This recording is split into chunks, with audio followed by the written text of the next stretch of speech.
ya kesho tutakuwa tumeeneza wiki 2. Uwundi wa kabiri tuzosoza. Ingine Tuesday ijayo ndio tutakomesha. Kuvuga ngo dusigaranye ingarimu. Na maanisha tunabaki na wiki 1 ni minsi 2 na siku 2. Ejo ku cyumweru no kuwa kabiri no kuwa mbere. Kesho Sunday na Monday. Sema amen. Amen. Rero Imana ibaho umugisha abarimo basenga mwitegura impinduka. Imba waho usenga by'ukuri wizera Imana hari impinduka. Ngenda zitegura.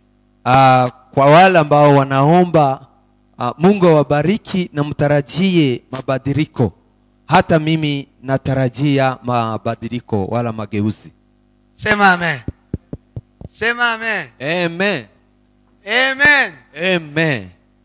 Teguye impinduka zikomeye mu buzima bwacu. Tunatarajia mageuzi katika maisha yetu. Mana ishimwe kubakunda ijambo. Mungu asifiwe kwa wale ambao wanapenda neno. Uko namenye ko hariho n'abatarikunda. Maana nimegundua kuna wale ambao hawapendi neno. Kandi baba muno. Tena nao wako miongoni mwetu. Sanara basezereye banze kugenda. Nimewaaga lakini bado hawajaenda. Ko bari iki gihe nabi cyo kubana. Wanapoteza muda wao bure. Hano nukuburi mu ishuri kugira ngo umenye. Hapa tuko kwa shule ni kusoma ili ujue. Kuba muno. Kuishi hapa nuguhinduka. Ni kugeuka. Isi kabimenya. Ulimwengu ijue. Abantu bakabimenya. Watu wagundue. Niba narabaye kwisi ngomba gusiga trace, ngomba gusiga monima. Kiwa mimi nimekuja ulimwenguni ni lazima niache njia wala niache ishara. Yeko. Kumbukumbu, yes. Ngomba gusiga monima. Niache kumbukumbu. Nyaboneka nyabona abantu bari muno. Wapendwa tafadhali. Abakristo batuye muno. Wakristo ambao wanaishi hapa. Nyaboneka. Tafadhali. Ni muwe abantu badasanzwe. Muwe abantu badasanzwe. Muwe watu ambao si wa kawaida. Mana yaduhaye inzira yo kuba badasanzwe. Mungu ametupa njia ambayo inatusaidia kuwa watu ambao si wa kawaida. Mana yaduhaye inzira zo kuba badasanzwe. Mungu ametupa njia ya kuwa watu ambao si wa kawaida. Sinshaka kubasiga. Niki? Sitaki kuwaacha. Sinshaka gusiga uwari we wese. Nukuzosiga mateka. Monima. Sitaki kuacha mmoja wetu. Nataka tuache kumbukumbu. Hallelujah. Amen. Tuweze chubahiro. Tumupe Bwana. Hallelujah. Amen. Sema amina. Amina. Sema amina. Amina. Kubwa Kristo Yesu. Kwa niaba ya Kristo Yesu. Nimba Kristo ari umustar. Ikiwa Kristo yeye ni star wala ni hivyo. None abari muri mwe gutumiwe bataba bastar. Je, walio ndani mwake ni vipi wao si star, si kama Yesu? Wosagwa nukomeye wamaruka busanzwe. Unaweza kuzaliwa na mtu ambaye ni mkubwa mwenye nguvu alafu wewe unakuwa mdhaifu? Birashoboka. Yanawezekana kweli? Birashoboka. Yanawezekana. None Yesu utakomeye. Sasa Yesu si mwenye nguvu. None urakomeye. Je, wewe una nguvu? Yesu kwazwi, urazwi. Yesu anajulikana. Je, wewe unajulikana? Yeme mureke kuzogira ubute bwo kuzoza mutekereza. Ni mwabuke mutekereza. Uvuge ngo se uwo ngurukiye ninde? Mufikirie wapendwa na mjue yule unayemfuata. Uombana nawe ninde? Yule unayemwamini, yule unayeishi naye. Katika kijeshi. Yubanye n'intwaro zubintwaro. Ukiwa na pamoja na shujaa ni lazima na wewe utakuwa shujaa. Yubanye n'ukomeye uzubukomeye. Ukiishi na mwenye nguvu na wewe pia utakuwa mwenye nguvu. Mose yabanye na Yoshua. Joshua aliishi na Musa. Abukome. Naye akageuka mwenye nguvu. Elisa yabanye na Eliya. Elisa amekuwa mtumishi wa Eliya, Abukome. naye akakuwa mwenye nguvu.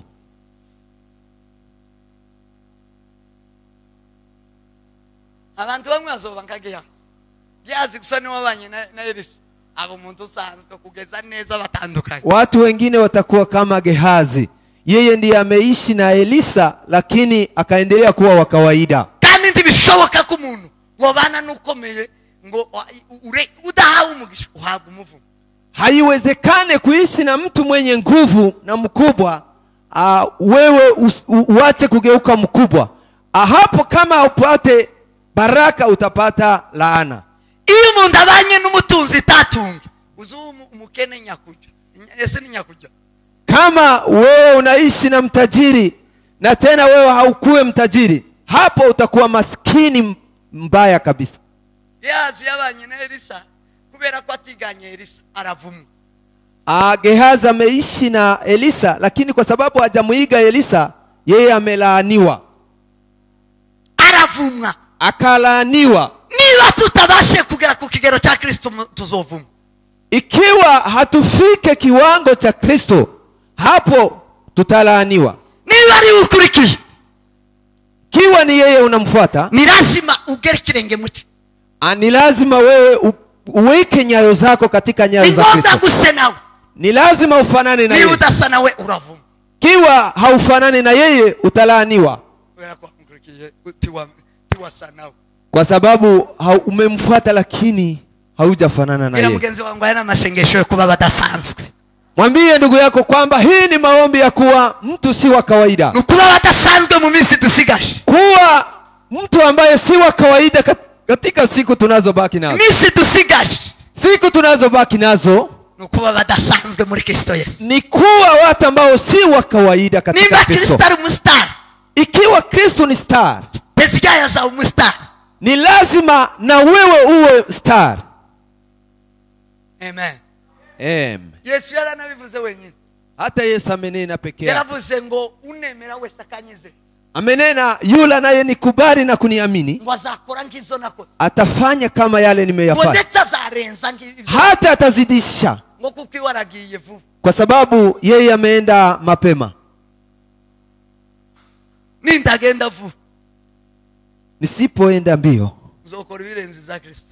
Nitatenda zaidi ya Kristo. Kubwa Kristo Yesu. Kwa niaba ya Kristo Yesu. Amen. Amen. Amen. Amen. Amen. Amen. Amen. Amen. Aondi hamwe na Kristo. Aondi hamwe na Kristo. Mahali nipo pamoja na Kristo, hagomba guhinduka. Ni lazima kuwe mageuzi. Hagomba kumenyekana. Ni lazima kujulikane. Hagomba kuba hadasanzwe. Ni lazima kuwe mahali hakuzoba hantu ngo mbusanzwe. Sitaishi mahali niwe wa kawaida. Kiri kumwe na Kristo. Nikiwa pamoja na Kristo, nitatawala pamoja na Kristo.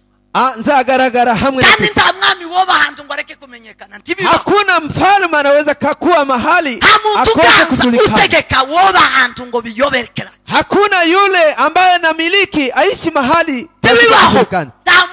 La, haiwezi kawezekana. Tumpe Bwana utukufu. Hallelujah. Amen. Sema amina. Amen. Ngomba kuba hose. Mahali nitakuwepo popote, hagomba kumenyekana ko hari umuntu. Ni lazima kujulikane kwamba kuna mtu. Kandi umuntu udasanzwe. Tena mtu ambaye si wa kawaida. Wima. Mtu wa Mungu. Wubahima. Ambaye anamcha Mungu. Mugabo wubahimana yatashe muri uru. Mume ambaye anamtii Mungu amefika katika boma hii. Barya bubitsisi bageze na. Wale ambao wamegeuza ulimwengu wamefika mahali hapa. Barya bubitsisi nao bageze ka. Wale ambao wamegeuza ulimwengu. Ni lazima ufike mahali wajue kwamba umefika.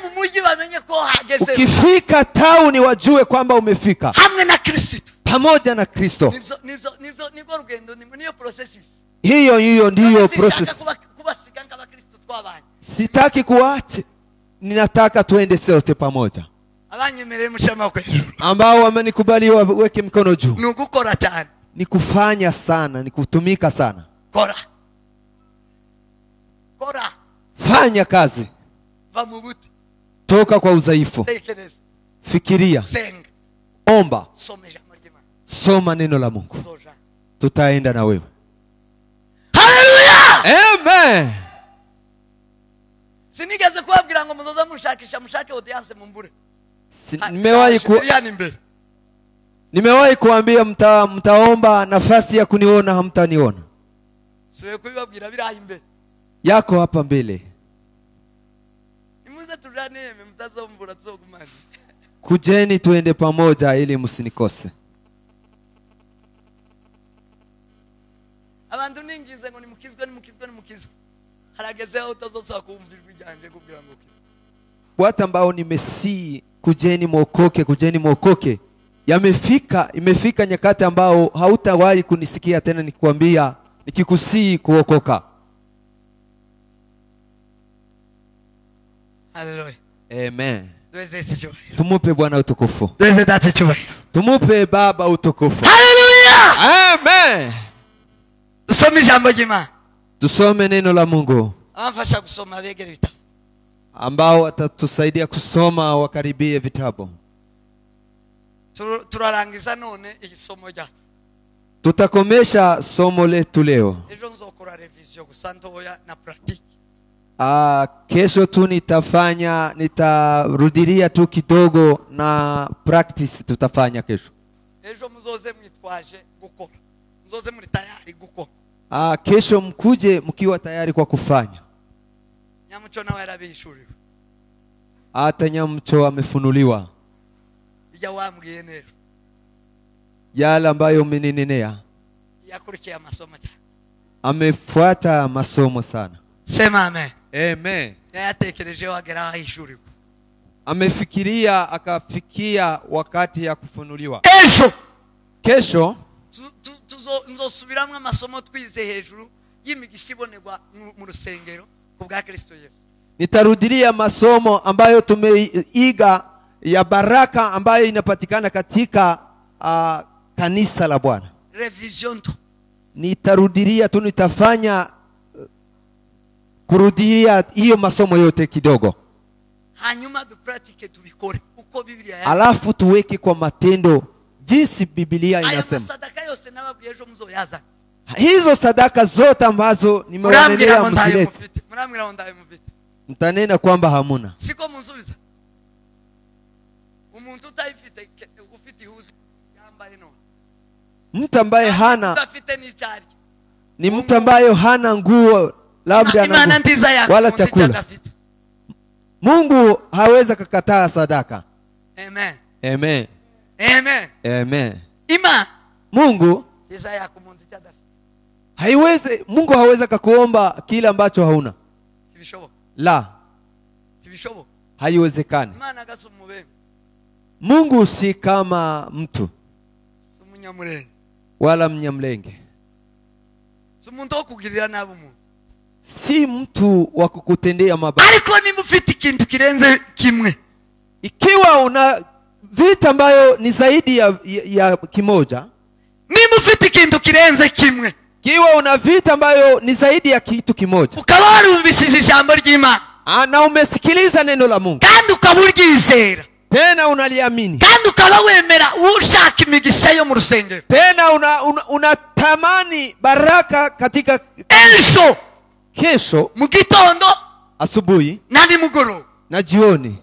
Niyo pratique tuzoko. Tutafanya practice tu. Kesho azuzura ibiseke. Hapa kutajaa vitunga. Azuzura matu. Kutajaa sadaka. Kesho abumvise tuzokoresha. Waliosikia tutafanya. Abumvise ijambo ry'Imana ejo tuzoshamata imigisha. Wale ambao wamesikia neno la Mungu tutapokea baraka za Mungu. Tusome neno la Mungu. Samueli wa kwanza. Igice cya mbere murongo wa 11. Sura ya kwanza na mstari wa 11. Adufasha kusoma. Wale watatusaidia na yule na Kiswahili chukua Kiswahili atusomee.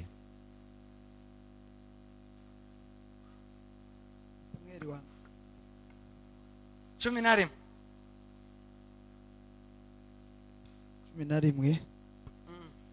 Ahiga umuhigo aravuga ati. Ahiga umuhigo aravuga ati. Nyagasani nyiringabo. Nyagasani nyiringabo. Nureba umubabaro. Nureba umubabaro umusha wawe. Ukanyibuka. Ukanyibuka.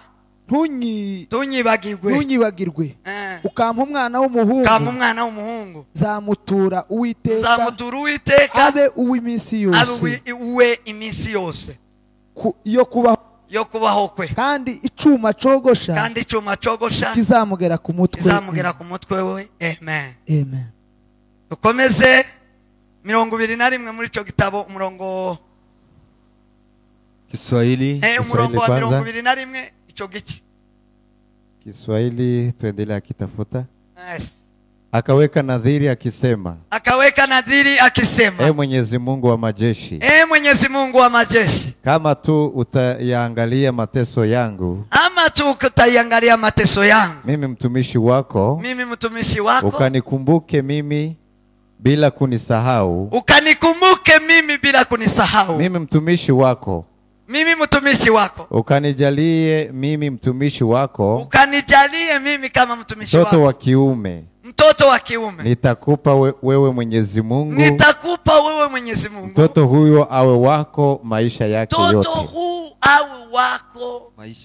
Wembe hautapita kichwani pake kamwe. Amen. Murongo wa 21 kugeza kuri 22. Kwa sababu hiyo mimi ninampa Mwenyezi Mungu mtoto huyu wakati wote atakapokuwa hai. Ametolewa kwa Mwenyezi Mungu. Halafu wakamwabudu Mwenyezi Mungu hapo. Amen. Amen. Itangi dusome Abacamanza 11 murongo wa 30. Waamuzi 11 na mstari wa 30. Nuko Yefuta ahiga Uwiteka umuhigo ati. Nungabiza abamori. Ngatabaruka amahoro. Mvuye kubatsinda. Kizabanza gusohoka imbere y'umuryango w'inzu yanje. Kunsanganira kizaba icy'Uwiteka. Nanjye zagitambira ho igitambo cyotswa. Amen. Amen. Amen. Turangirize mu itangiriro 28 murongo wa 20. Yefuta akamwapia Mwenyezi Mungu akisema, kama utawatia Waamoni mikononi mwangu, basi yeyote atakayetoka nje kutoka nyumbani mwangu kuja kunilaki nitakapokuwa narudia baada ya kuwashinda Waamoni, huyo atakuwa wako wewe Mwenyezi Mungu. Huyo nitakutolea sadaka ya kuteketezwa. Basi Yefta akavuka mto akapigana na Waamoni, naye Mwenyezi Mungu akawatia Waamoni mikononi mwake. Akajipatia ushindi mkubwa. Akateka maeneo 20 yaliyokuwa katika ya Aroeri, sehemu zilizozunguka Minidhi na Abel Keramimu. Basi Waamoni wakashindwa kabisa na Waisraeli. Yefuta alipokuwa anarudi nyumbani kwake huko Mzipa, binti yake akatoka kuja kumlaki akicheza na kupiga matari. Msichana huyo alikuwa ndiye mtoto wake wa pekee. Yefuta hakuwa na mtoto mwingine wa kiume wala kike. Yefuta alipomwona alirarua mavazi yake kwa huzuni na kusema, "O binti yangu, umenivunja moyo. Wewe umekuwa chanzo kikubwa cha matatizo kwangu. Nimekwisha mwapia Mwenyezi Mungu, nami siwezi kuvunja kiapo changu." Amen. Amen. Yakobo ahiga umuhigo ati. Yakobo ahiga umuhigo ati Imana nibana nanjye Imana nibana nanjye kandindira muri uru rugendo ngenda ikandindira yego muri uru rugendo ngenda ikaja impa ibyo kurya n'ibyo kwambara yego nkazagaruka kwa data amahoro Uwiteka azaba Imana yanjye. Amen. N'iribuye nshinze ku nkingi izaba inzu y'Uwiteka, kandi kubyo uzajuma zose sizabura kuguha kimwe mu 10. Amen. Amen. Amen. Swahili 28 20. Mwanzo 28 20. Yeah.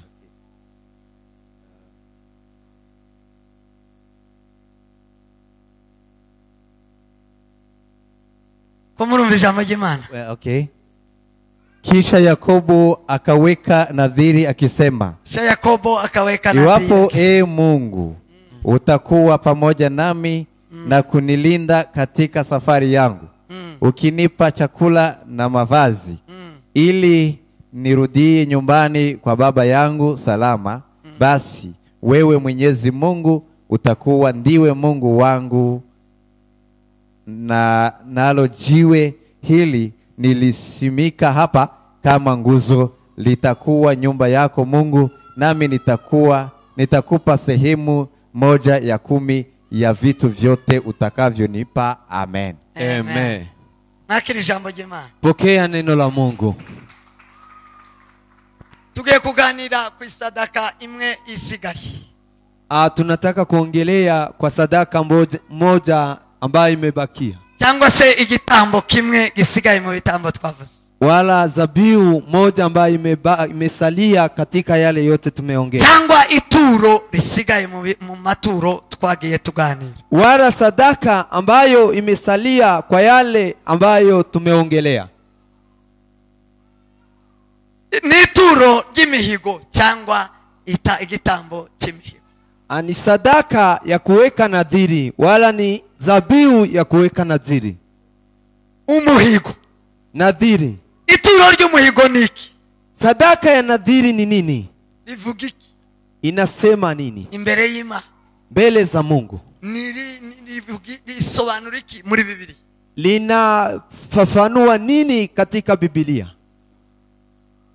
Mbele y'Imana no muri Biblia, mbele ya Mungu na katika Biblia, sadaka y'imihigo, sadaka ya kuweka nadhiri cyangwa ituro ry'imihigo, wala dhabihu ya nadhiri, mbele y'Imana icyambere, mbele za Mungu cha kwanza ni isengesho, ni ombi.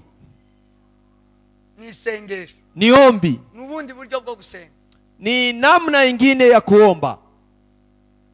Imihigo, nadhiri, iwiga imbere y'Imana, ikiwa umeweka nadhiri mbele za Mungu, nukuvuga ngo icuhize ni isengesho. Inamaanisha kile ambacho umeweka kama nadhiri ni ombi. Iyo ni isengesho, hilo ni ombi. Umuhigo ni ituro ry'amasengesho, nadhiri ni sadaka ya ombi. Iyo wiga, ikiwa unaweka nadhiri, Imana yakira uwo muhigo, Mungu anapokea hiyo nadhiri. Ko kuguha audience ngo vuga icyo ushaka, ni kama kukupa nafasi ya kusema kwamba unene kile unachotaka. Isadaka y'umuhigo na sadaka ya nadhiri ni ngo kubwira Imana ngo hagarara gira nsabe, ni kumaanisha kumwambia Mungu, simama nikuambie, tega amatwi gira ngusabe, nitege sikio ili nikuombe. ubwira Imana ngo nyumva, hapo namwelezea Mungu nisikilize. ubwira Imana ngo uva, hapo mnamwelezea Mungu nisikilize. Umuhigo, nadhiri imbere y'Imana, mbele za Mungu, nukuvuga ngo uva, inamaanisha sikiliza. iyo ubwiye muntu ngumva azayama batatifu siko, ukimwelezea mtu sikiliza, hapo anakuwa makini. Mu mutima we no mu bwenge no mu biyungize asavuga ngo agiye kuvuga ijambo ridasanzwe.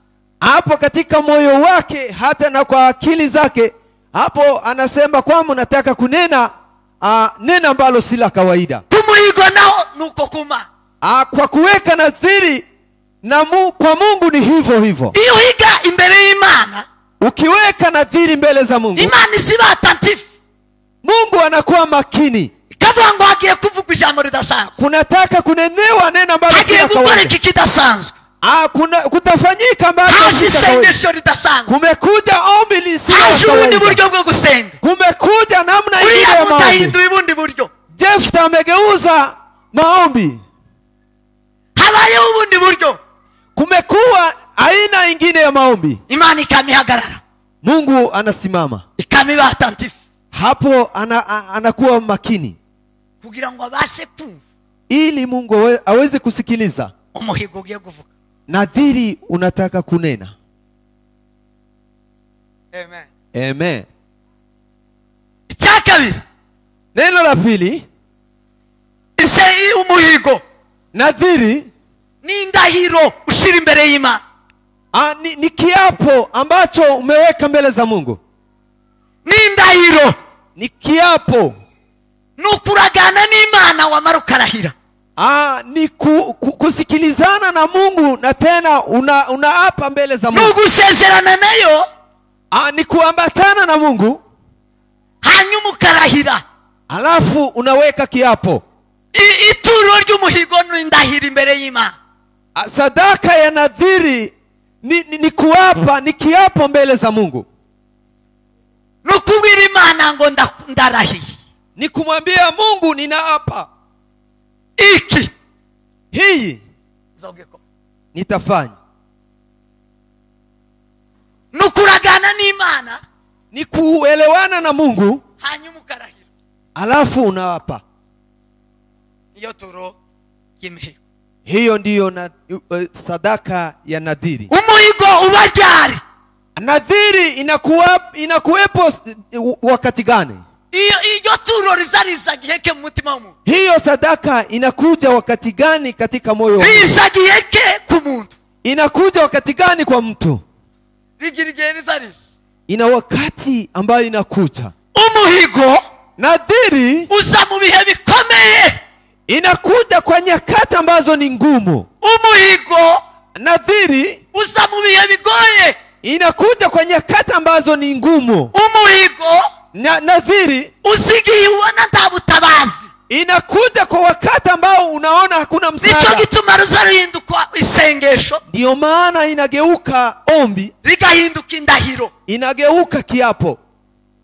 Nukudesida, nukwanzura, nukuvuga ngo kama mbaya mbaya, Ni kuchukua decision, ni kuamua kwamba ikuwe jinsi itakuwa ni hivyo hivyo. Kama ni mbaya mbaya. sema amen, Semeni amina. sema amen, Amen. sema amen.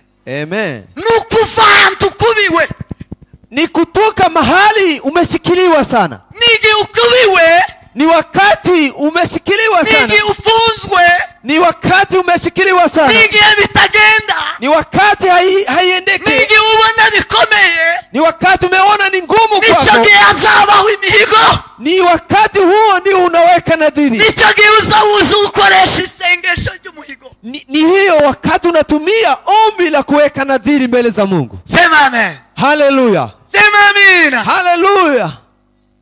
sema amina. Amina. Icya kabiri, Neno la pili, aho umuhigo uzuva, mahali nadhiri inatoka. umuhigo aho uzuva, Mahali nadhiri inatoka. ugomba kuva ku mutima wizera Imana by'ukuri. Unatokaka kwenye moyo ambayo unaamini Mungu kwa kweli. Umuntu wiga, Mtu ambaye anaweka nadhiri ni umuntu wajeje kwiringira Imana no kwizera Imana, ni mtu ambaye anamwamini Mungu na ni kumtumainia Mungu. umukristo wo ku rwego rwo hejuru, Ni Mkristo ambaye ana kiwango cha juu. ni umugabo wimariye mu Mana, ni umugore wimariye mu Mana, ni mume wala mke ambaye amejitoa kwa Mungu kabisa kamilifu, ni umusore wimariye mu Mana, ni kijana ambaye amejitoa kwa Mungu kamilifu. uwo nguwo ni ugomba guhiga. Huyo ndiye anastahili kuweka nadhiri. Sema amen. Amina. Sema amen. Haleluya. Muri iryo sengesho, Katika ombi hilo, nimwe Imana izitora intwari n'intwari kazi zigitanga. hapo ndipo Mungu anachagua shujaa wake. Muri abo, Katika miongoni wao, nimwe Imana izibona ikavuga ngo nukuri uyu nguyu nije wamubyaye neza. anasema ni kweli katika hawa mimi ndiyo nimewazaa kabisa. Ababyeyi babyaye, Kuna wazazi ambao wamezaa, umugabo cyangwa umugore, mme wala mke, azareba umwana gutya, anamtazama mtoto hivi, umwana agakora akantu gutya kamwe, mtoto akifanya mchezo moja hivi, umugore n'umugabo bakamavuga ngo uyu mwana ni uwa nyina neza neza, mme na mke wanasema huyu mtoto ni wa mama kabisa, ni nyina neza, ni mama yake kabisa, anamkopi mama. Murebe ukunda akoze kano, Tazama jinsi amefanya hivi neza ni kuja nuko nyina heza. Anasema ni hivi mama alikuwa akifanya, Cyangwa yakora gasanasi, wala akifanya kitendo ambacho kinafana na baba yake, angali mtoto mchanga. bakamavuga ngo uyu mwana neza, Wanasema mtoto huyu ni wa baba yake nuko neza neza, ise nawe yamubona, na hivi ndio baba yake naye alikuwa, na baba yake akiona anasema ni hivi, hata ingalau wafanane kwa sura, ariko interieurement, lakini mbele kwa vitendo,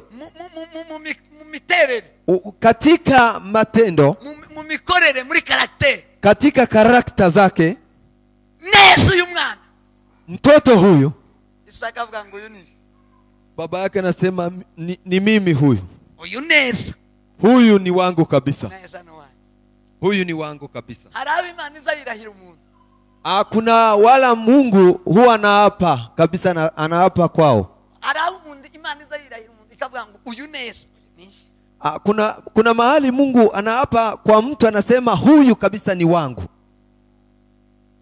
muri aho hamwe nini, Katika miongoni mwa hao ni watu ambao wanaweka nadhiri. Sema amen.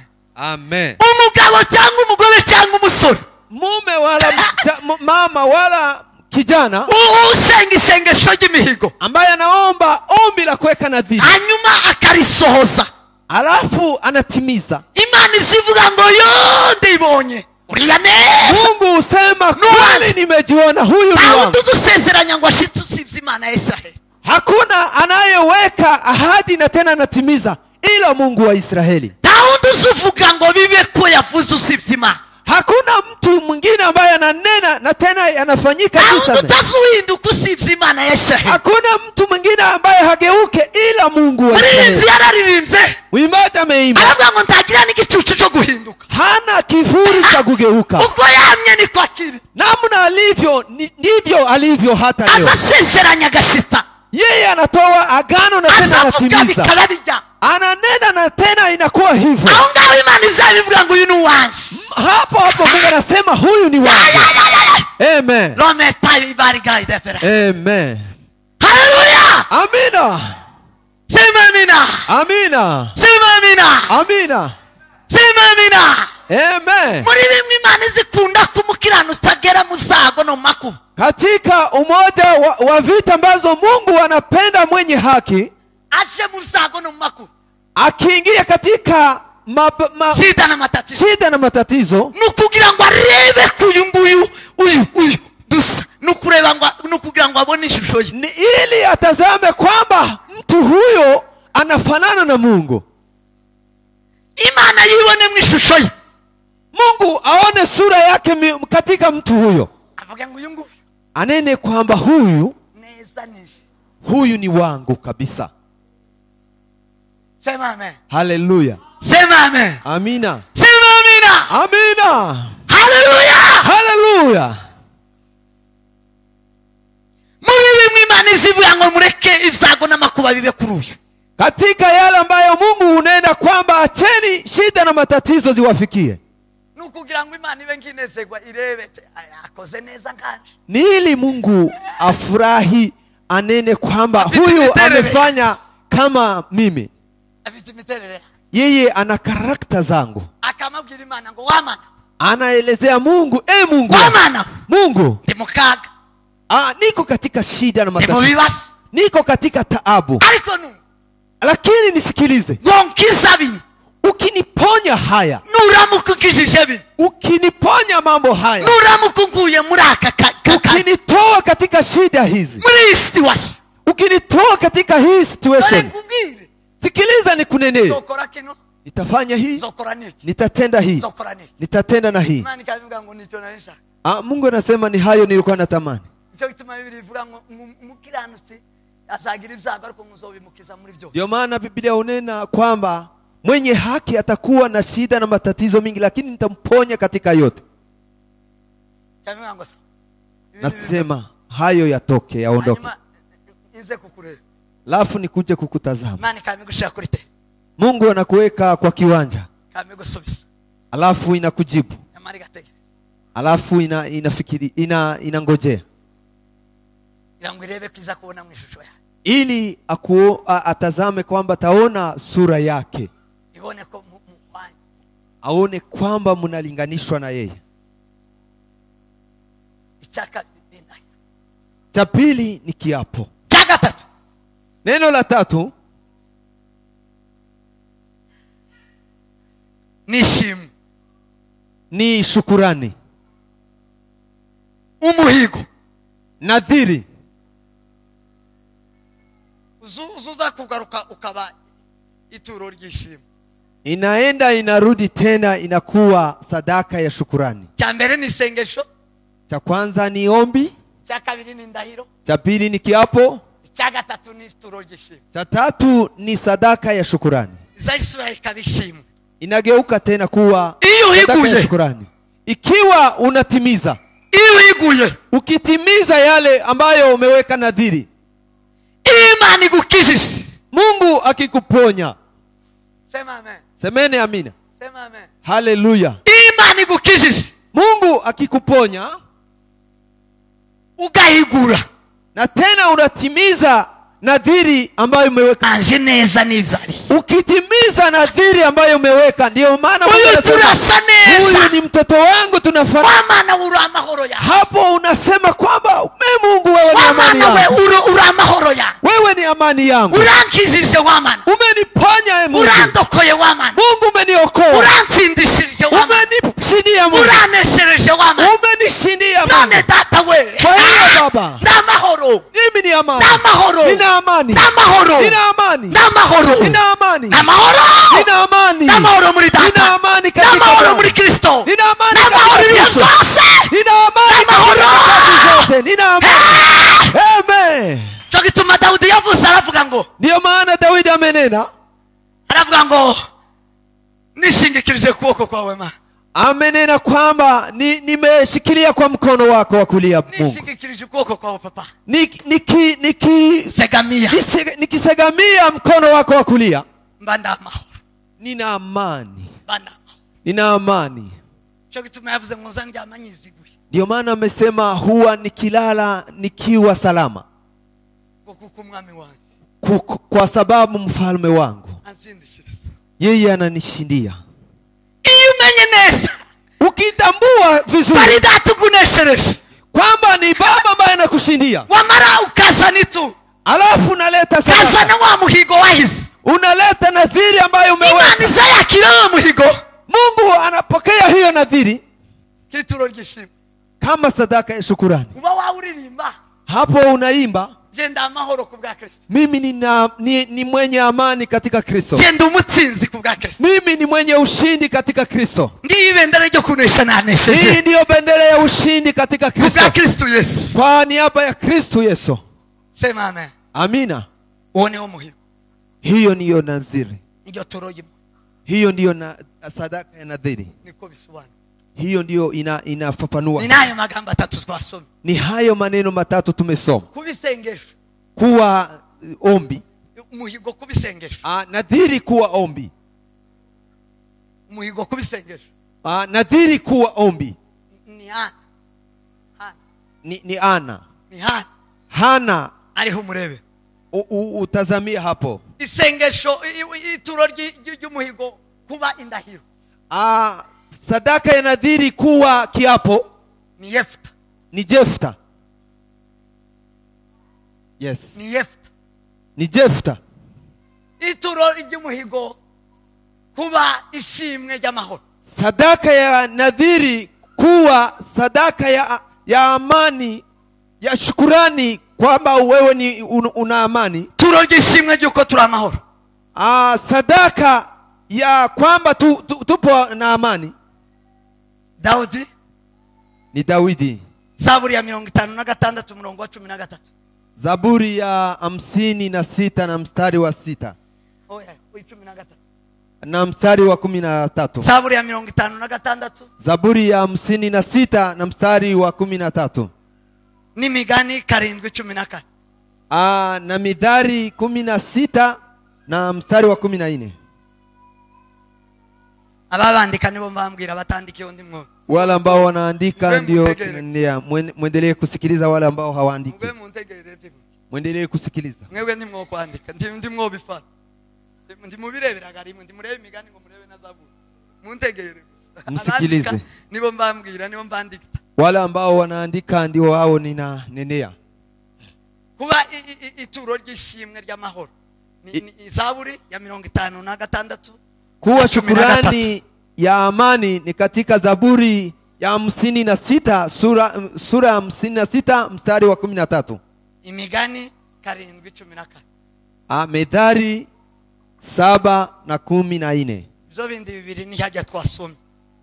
Haya mambo mawili mengine ni mahali tumesoma mbele.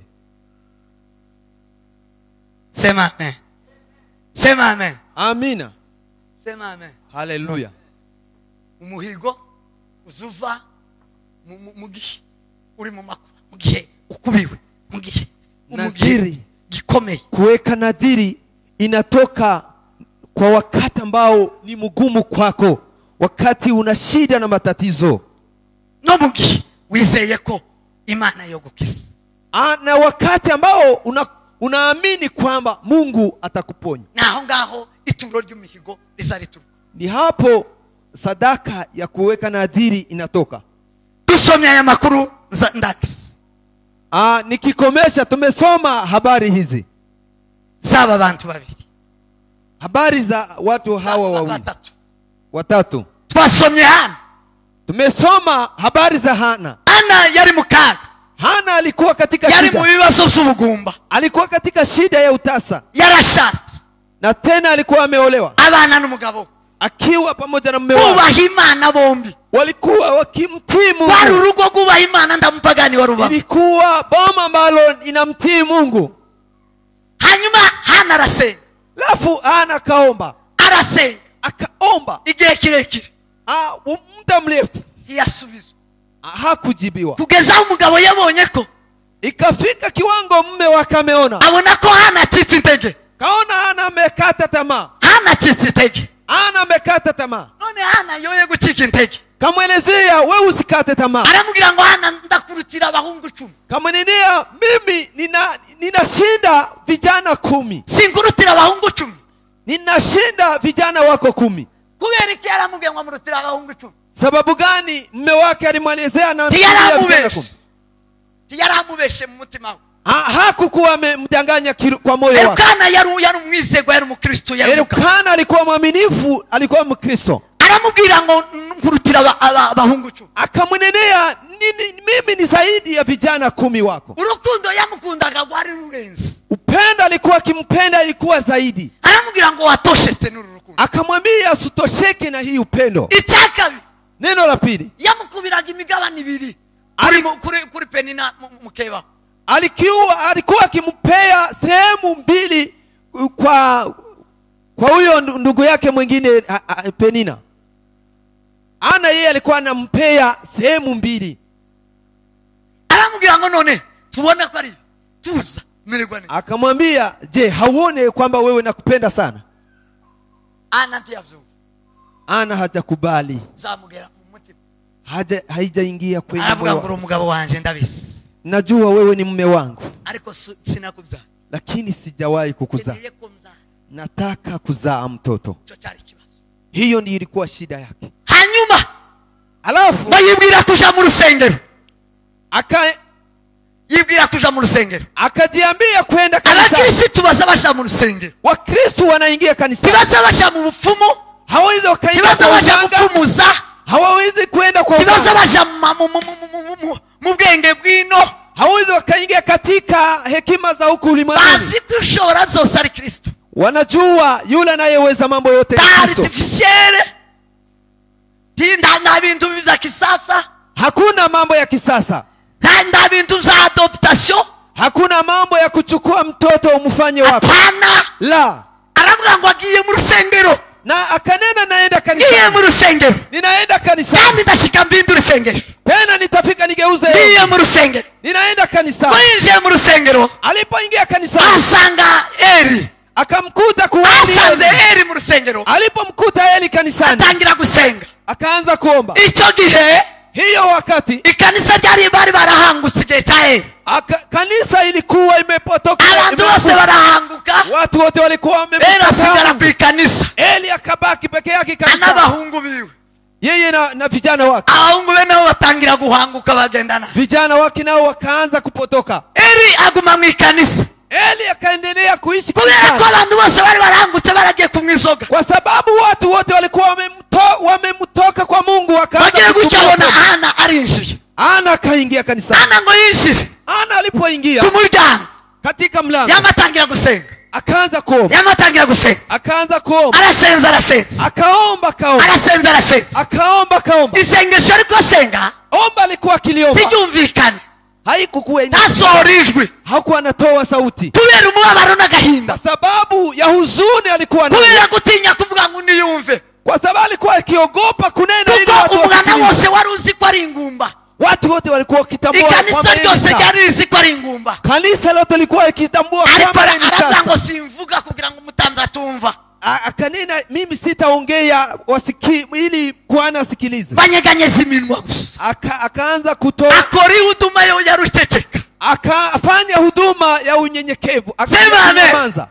Sema amin, Amina, sema amin. amina. Nibuta ayo masengesho nakazanya akora gutya ayo masengesho, nkinjira gutya mu rubunga cyangwa mu mahombe, Nilikuwa nikiyafanya hiyo maombi, ngaceceka ngasengesha umutima, ngasengesha umutima, nta muntu n'umwe wo kumva ijwi ryanje risohotse. ninaomba kwa kimoyo kiroho huko, ninaomba, ninafanya siku 4 cyangwa 3 wala 3, namara ngasohoka, halafu natoka, nta unumvishije gutya, na hakuna mtu alikuwa akinisikiliza. kerekwa ngakurura Nilikuwa nafunuliwa sana, cecetse, nikinyamaza tu. ariko bene ayo masengesho ni meza. Hayo maombi ni mzuri, maombi ya moyo. Senga Peter aravuga ngo aya ni amasengesho, Niliwahi kuyaomba. Peter ye mwenyewe akasema hii ni maombi, kandi kubera naza ntinyaga ko turi kumwe na Peter kavuga naza nsenga, Peter kamambwira ngo siku nugusenga nyo. Peter alikuwa aniuliza kwamba hii ni kuomba ya namna gani. Ndamubwira ngo pi, Nikamwambia Peter, ahubwo nagerageje je wawe kukumva, mimi ambayo ninaongea na unasikia. nakaza nije amasengesho gutya simvuge tiwo ujumva, ariko data. Nilikuwa nikiingia maombi naomba bila kusema, bila kutamka. Hanyuma Eli yamamusi asimukana aramubwira ngo wa mugore we, itsindwe ryawe uzoregezahe, inzoga yawe uzoyigezahe. Eli akamwambia, mke, hiyo ulevi yako utafikisha wapi? Itsindwe ryawe, kuko yaramenyereye ko bose baba mu inzoga, kwa sababu alikuwa kizoea, wote walikuwa walevi, wanalewa. Urugo rwa Elkana tigwari rwaraguye, lakini familia ya Elkana ilikuwa bado haijapotoka. ubu nyine uko haracyariho abantu bataguye, hari abantu kwa sasa kungali watu ambao bado wangali wanamtii Mungu. Sema amen, haleluya. Ejo Kazungu yambwiye umugabo umwe ngo utarigeze aja mu ma reception, ngo kuva ama reception yabayo yigeze yaja. Jana Kazungu kuna mtu ambaye amenielezea uiwe yaishuriwe byari, bado yeye tangia hii mambo ya reception imeanza, yeye bado hajaingia. Nikajiuliza, je, huyu amefunuliwa vipi? hari abantu bogwa ariko hariho batazoba. Watu wanaweza kapotoka, lakini kuna wale ambao wanasimama Nibuka igihe imara. cya Eliya yaravuze ngo ni usigaye wenyine umuhanuzi. Imana yamubwira ngo aracyari ibihumbi birindwi bitarapfukamira abantu. Ninakumbuka na wakati ya Eliya amenena, ni mimi mwenyewe Ahubwo nahinduye isengesho. nimegeuza ombi. Nahinduye isengesho. Nimegeuza ombi. Sengesho yari yahinduye niri. Omba ambalo alikuwa amegeuza nilipo. Yakaza senga amasengesho adafite umuhigo. Alikuwa akiomba maombi bila kuweka Uwo munsi arasenga arahiga. hiyo siku Aravuga ngo wamana. kanena Mungu. Ibihe ni bibi. Hizi nyakati ni mbaya. Ibihe abasore bose baguye. Hizi nyakati vijana wote wamepotoka. Ariko umuhungu uzompa. Lakini kijana ambaye utanipa. Wombeze umuhungu. Ukinipa kijana. Wombeze umuhungu. Ukinipa kijana. Eli arashaje. Eli ni mzee. Ikanisa ryabuze abasore. Kanisa limekosa vijana. Ryabuze umuhungu umusore. Limekosa kijana. Ryabuze umuhungu uhagarara mukuri. Limekosa kijana wa ryabuze umuhungu uvuga ukuri kw'Imana. Limekosa kijana wa kunena ukweli kwa Mungu. Panjewe no muguha. Ukinipa kijana nitampa kwako. Hanyuma gukore. Nitamtoa kwako ili ahagarare mukuri kw'Ijambo. Asimame katika ukweli wa neno. Mugihe ngiki abandi basore bose. Nyakati hizi ambao wamemkataa Mungu. Imana yamayumba yamivuga ngo uvuze. Mungu akasikiliza kwa mbinguni. Uvuze gute. Akanena unasema uvuze gutana wewe uvuze gutana wewe. Vipi Ana? Uvuze gutana wewe uvuze gutana. Unasema nini Ana? Unasema Imana yamiseruka muri Eli. Mungu akashuka katika Eli gusango sindi umugore w'ikigoryo. Maala wakati amemwelezea sindi umugore waguye. Mimi si mke. Sindi mu bagore baguye. Si katika miongoni mwa watu wa isengesho wao usenga. Maombi ambayo umeomba. Imani kumva. Mungu akusikiliza. Igusubiza. Na tena kujibu. Yamakira ngo mu maso. Hapo akapona kwa uso. Yamavuga ngo ndakuye. Akasema ni natarumvishije. Yamata. Mungu amesikiliza akarudi kwa. Karoga. Akafika kaoga. Aramara. Akavaa. Siga. Akapaka. Asaneza. Akakuwa vizuri. Akalala na Eli na Elukana mume wake. Yamavyara umwana w'umuhungu. Akazaa mtoto kijana. Yamwita Samueli ngo uwo nasavye Imana. Akamwita Samueli yule ambaye nimemuomba. Sobanuka ngo nasavye Imana. Inamaanisha yule ambaye nimemuomba Mungu. Sema amen. Amina. Sema amen. Haleluya. Atukuze mfano. Haleluya. Murakijijwe. Mmeokolewa. Sengesho ry'umuhigo. Ombeni ombi la kuweka nadhiri mbele za Mungu. Niba ikiwa uri umugore utari uw'ikindi. Ikiwa wewe si mke wa mlepi. Ikiwa wewe si mke ambaye haujapotoka. Niba uri umusore utaraguye. Ikiwa wewe ni kijana ambaye haujapotoka. Utaraguye. Ikiwa wewe haujatoka kwa Mungu. Kaburi mbele y'Imana. Na uko mbele za Mungu. Kaburi mukaga. Uko katika kaburi mu byo washatse ukabibura bigize imyaka myinshi warahebura. Kuna yale ambayo umetafuta ukizigiye mingi na tena umekosa. Sengesho ry'umuhigo. Omba ombi la nadhiri. Birachapa. Itawezekana. Imani wahungishe. Mungu awabariki. Sema amen. Haleluya. Sema amen. Amina. Haleluya. Haleluya. Haleluya. Amen. Haleluya. Haleluya. Yefta arahirira Imana imbere ye. Jefta akaapia Mungu mbele za Mungu. Anamwambia ngo nubana nanje muri iyi ndambara. Akamwambia ukiwa pamoja na mimi katika vita hii. Haiti. Na nikishinda kizasohoka mu rugo rwanje cyambere nzokiwe. Kila ambacho kitatoka katika boma langu cha kwanza nitakitoa kama sadaka. Uvuze sema Yefta unasema nini? Nimeapa. Ndarahiye. Nimeapa. Ndarahiye. Nimeapa. Sema amen. Amina. Sema amen. Haleluya. Ndarahiye. Nimeapa. Imana yamijoka yo. Mungu akashuka. Yamijana na Yefta. Akaenda pamoja akaambatana na Jefta. Aratigisaba abamori bose. Akaua Waamori wote. Akawamaliza, akawateketeza wote, akawaangamiza. Sema amen. Amina. Sema amen. Haleluya. Wagaruke gutya. Aliporudi. Agaruke gutya. Aliporudi. Yefta ni ryo jambo rikuru riba mu insanganyamatsiko y'igitabo cy'abacamanza kuri Yefta nakoka. Katika kitabu cha Waamuzi, katika habari za Jefta, ni hiyo kitu amefanya kikubwa. Sema amen. ni hiyo. Sema amen. Amina. Bagire gutyo. Alipotazama Umukobwa we baramusanganya. msichana wake akamwendea. Bamusanganya labda. Alipomwendea akasema, haya yanakuwa vipi? Nimeapia Mungu. Sasa nimeapia Mungu, sasa yanakuwa. Nitayafanya vipi? Nitayafanya vipi? Umwana umwe ngira umukobwa umwe. Mtoto mmoja ambaye ninaye msichana kama Maria Meni. Ugikundiro. Amen. Ariko nawe yari yaramutojeje. Lakini naye alikuwa amemfunza umwana we, mtoto yake. Bari barataramye yari gihume. Walikuwa wamekesha, alikuwa wamekesha. Hakukuwa msichana wa hivi hivi. Si kama yule ambaye unamnenea anasema si msichana ambaye anajishikilia hivi. La. Si msichana ambaye anavaa. Si msichana ambaye anavaa vibaya. Si msichana wa kisasa. Si msichana wa barabarani. Yari umukobwa w'umurugo. Alikuwa msichana wa nyumbani. Yari umukobwa wasi. Alikuwa msichana wa baba. Yari umukobwa ufite ihano. Alikuwa msichana yari umukobwa w'agaciro. Yari umukobwa w'umutima. Alikuwa msichana wa yari umukobwa wubaha Imana. Alikuwa msichana ambaye aramubwira ngo papa, akamwelezea baba, wewe kubabaika. Ni nini wewe usikate? Wewe usikate tamaa. Sozi icyo wavuganye n'Imana. Timiza yale ambayo umeapa. Sozi icyo wavuganye n'Imana. Timiza yale.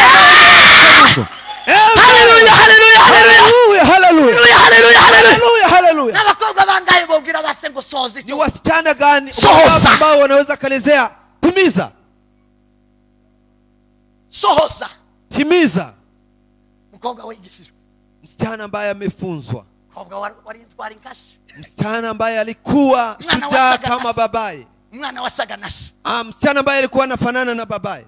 Mwana wasaga nasi. Msichana ambaye alikuwa anafanana na babaye. Chamba ngo tugira abantu dusa.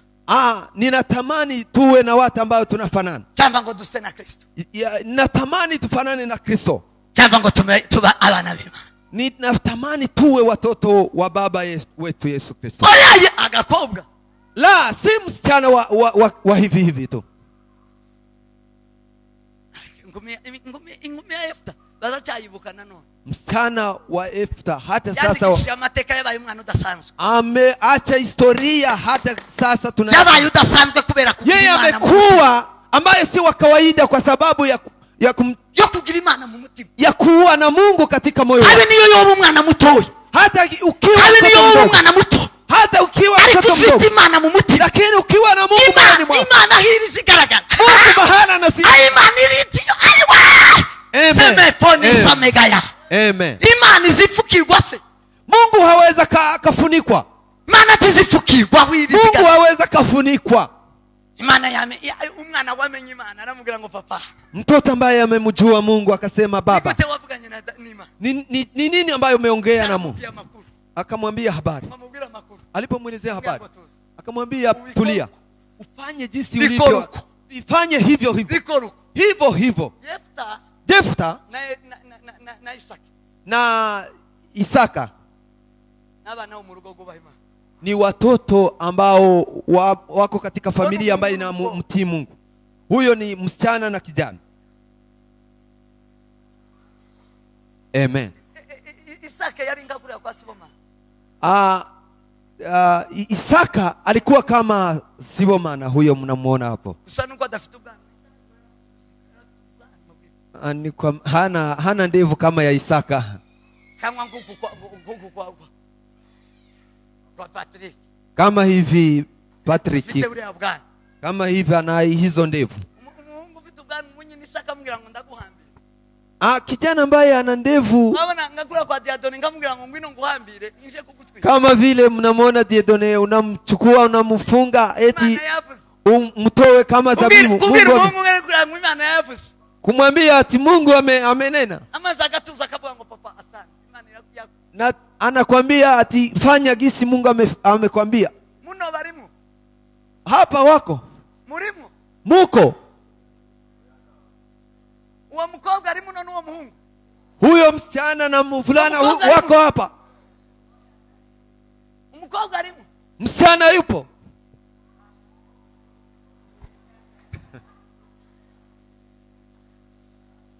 Amen. Ejo nzababwira amategeko y'imihigo muve hasi. Kesho nitawaambia sharti za kutoa nadhiri. Simameni tuombe.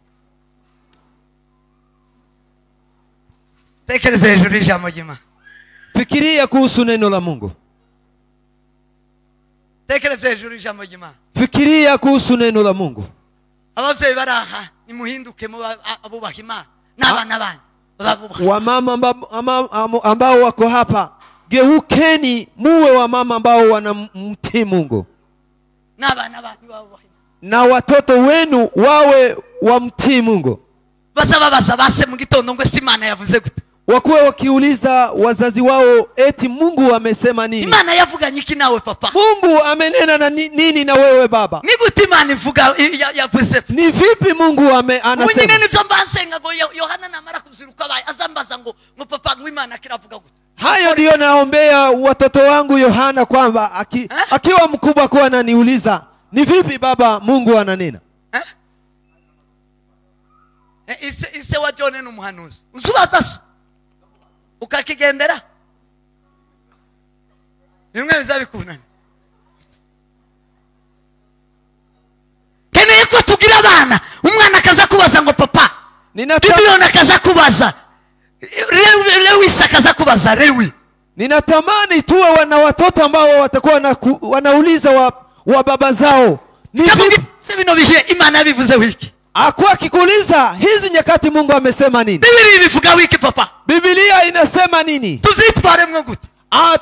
Tujichukulie vipi? Tubigenderemwe gute? Tutembelee ndani vipi? Mwana w'umukobwa wicaza asaka mubwira ngo papa. Msichana ambaye anaketisha baba yake anamwambia baba. Kama minyone. Minyone mwana wangu. Mane gumugisha. Minyone mtoto wangu. Mungu akubariki. Icaje sara mubwira ngo nshaka Biblia. Ameketisha baba yake akamwambia natamani Biblia. Usome mwana wangu, uzogira umugisha. Uzoisome. Usome hiyo Biblia utakuwa na baraka mtoto. Haleluya! Amina. Amen. Ariko nzogukunda minyone wangu. Nitakupenda ewe minyone mtoto wangu. Amen.